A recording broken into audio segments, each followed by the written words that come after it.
I think we are looking at 11.5% growth next year and 6.8% the year after. These are estimates of the IMF.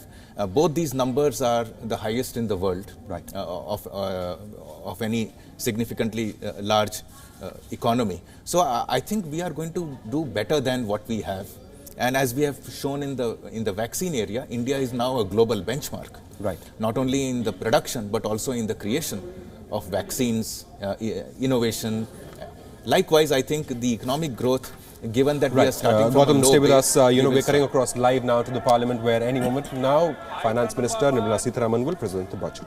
Shrimati Nirmala Sitharaman ji, आप बैठ जाए माननीय सदस्य, please माननीय सदस्य, प्लीज माननीय सदस्य, please.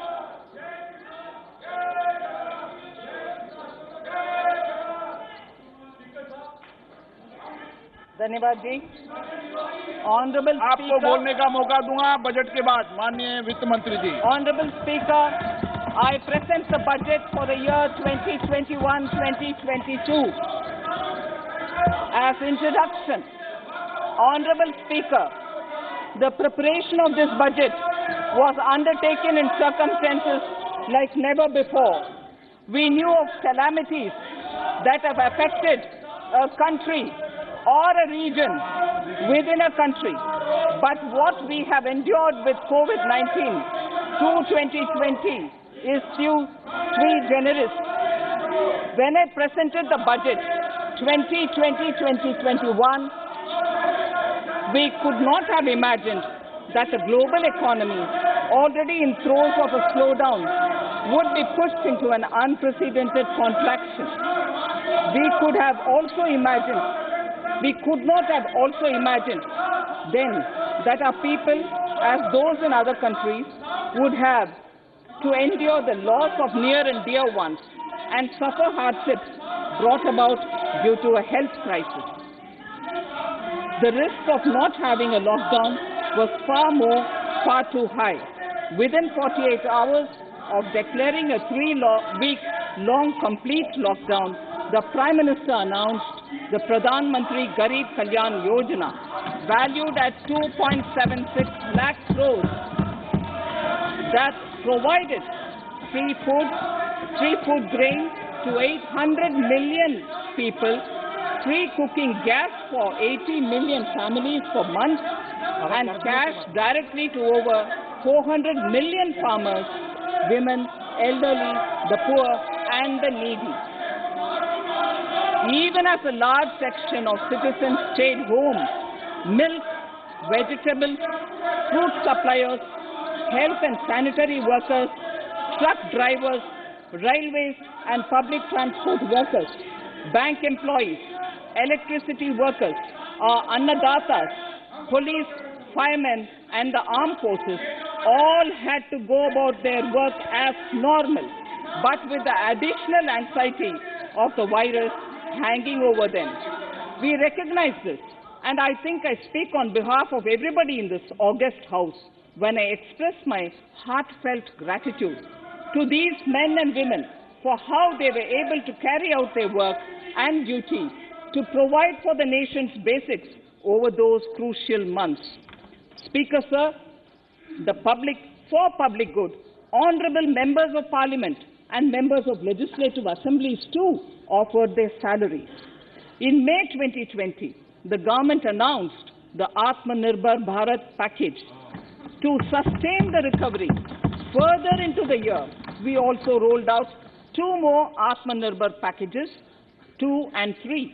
Total financial impact of all the Atmanirbhar Bharat packages, including measures taken by the RBI, was estimated to be about 27.1 lakh crores, which amounts to more than 13% of our GDP. As a government, we kept a watch on the situation and were proactive in our responses. The government, led by the Prime Minister, stretched its resources to deliver for most vulnerable sections of our society, the poorest of the poor, the Dalits, the tribals, the elderly, the migrant workers and our children. the Pradhan Mantri Garib Kalyan Yojana, the 3 Atmanirbhar packages, and announcements made later were like 5 mini budgets in themselves. The Atmanirbhar packages accelerated our pace of structural reforms, redefinition of MSMEs, commercialization of the mining sector, agriculture and labor reforms, privatization of public sector undertakings, one nation, one ration card, production-linked incentive schemes are some of the notable reforms carried out during this period.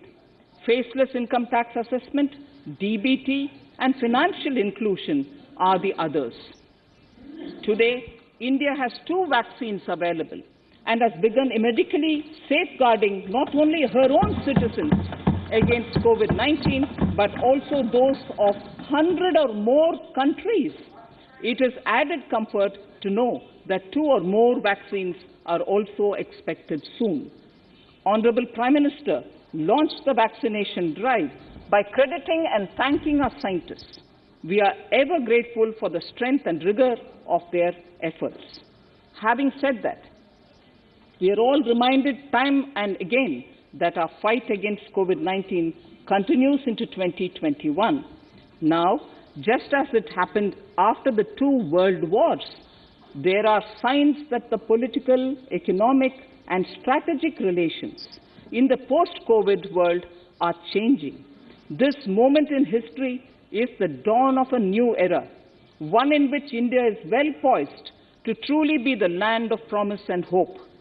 I borrow the words of Rabindranath Tagore. Faith is the bird that feels the light and sings when the dawn is still dark. Faith is the bird that feels the light and sings when the dawn is still dark. In this spirit, I can't help but recall the joy that we as cricket-loving nation felt after the Team India's recent spectacular success in Australia. It has reminded us of all the qualities that we as a people, particularly our youth, epitomize of having abundant promise and the unsuppressed thirst to perform and to succeed.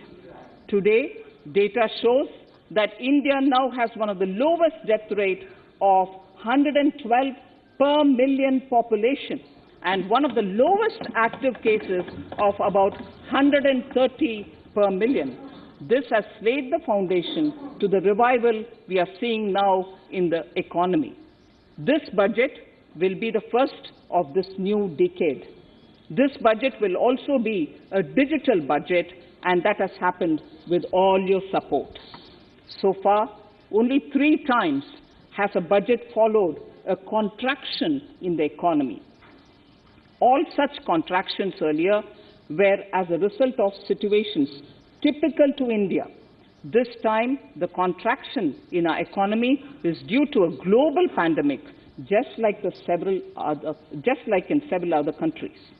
Having said that, I want to confidently state that our government is fully prepared to support and facilitate the economy's reset. This budget provides every opportunity for our economy to raise and capture the pace that it needs for a sustainable growth. 2021 is the year of many important milestones for our history. I mention a few of these.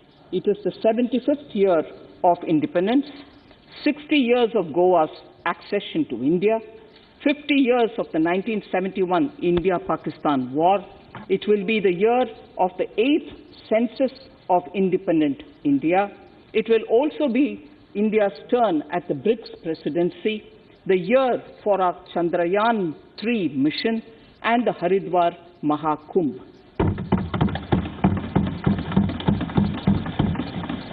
Honorable Speaker, before I commence Part A of the budget, I want to take a moment to acknowledge how isolating and distancing seemed like insurmountable challenges for a country like ours that has people coming together in times of crisis. It hurts us in many ways. It hurt us in many ways. I bow my head in respect to every citizen for the endurance shown in facing what was an undeniably a tough year for all our physical and mental well-being. Part A. In Part A, I wish to lay a vision for Atmanirbhar Bharat. Atmanirbhar Bharat or Atmanirbharta is not a new idea. Ancient India was largely self-reliant and equally a business epicenter of the world. Atmanirbhar Bharat is an expression of the 130 crore Indians who have full confidence in their capabilities and skills. We are already part of international groupings such as the G20 and the BRICS, the Coalition for Disaster Resilient Infrastructure, and the International Solar Alliance are realities today due to India's efforts. The proposals in Part A will further strengthen the sankalp of nation first, doubling farmers' income, strong infrastructure, healthy India, good governance, opportunities for youth, education for all, women empowerment, and inclusive development, among others. Additionally, also on the path to fast implementation are the 13 promises we had made in the budget of 2015-16, which were to materialize during the Amrit Mahotsav of 2022 on the 75th year of our independence. They too resonate with the vision of Atmanirbharta. The budget proposals for 21-22 rest on 6 pillars: health and well-being, physical and financial capital and infrastructure, inclusive development for aspirational India, reinvigorating human capital, innovation and R&D, and as 6th, minimum government and maximum governance. I now move to talking about the first pillar, health and well-being.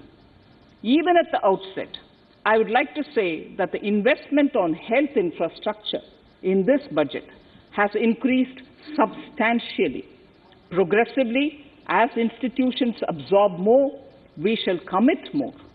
Taking a holistic approach to health, we focus on strengthening 3 areas: preventive, curative, and well-being. Health systems. A new centrally sponsored scheme, PM Atmanirbhar Swasth Bharat Yojana, will be launched with an outlay of about 64,180 crores over 6 years. This will develop capacities of primary, secondary, and tertiary care health systems, strengthen existing national institutions, and create new institutions to cater to detection and cure of new and emerging diseases. This will be in addition to the National Health Mission. The main interventions under the scheme are support for over 17,000 rural and 11,000 urban health and wellness centers, setting up integrated public health labs in all districts, and 3,382 block public health units in 11 states, establishing critical care hospital blocks in 602 districts and 12 central institutions, strengthening of National Center for Disease Control, its 5 regional branches and 20 metropolitan health surveillance units, expansion of the integrated health information portal to all states and UTs to connect all public health labs, operationalization of 17 new public health units, and strengthening of 33 existing public health units at points of entry, that is, at 32 airports, 11 seaports, and 7 land crossings, setting up of 15 health emergency operation centers and 2 mobile hospitals, and setting up of a National Institution for One Health, a regional research platform for WHO, World Health Organization, Southeast Asia Region Office, 9 biosafety level 3 laboratories, and 4 regional national institutes for virology. Nutrition. To strengthen nutritional content, delivery, outreach, and outcome, we will merge the Supplementary Nutrition Program and the Poshan Abhiyan and launch the Mission Poshan 2.0. We shall adopt an intensified strategy to improve nutritional outcomes across 112 aspirational districts. Universal coverage of water supply. The World Health Organization has repeatedly stressed the importance of clean water, sanitation, and clean environment as a prerequisite to achieving universal health. The Jal Jeevan Mission Urban will be launched. It aims at universal water supply in all 4,378 urban local bodies with 2.86 crores household tap connections, as well as liquid waste management in 500 Amrit cities. It will be implemented over 5 years with an outlay of 2,87,000 crores.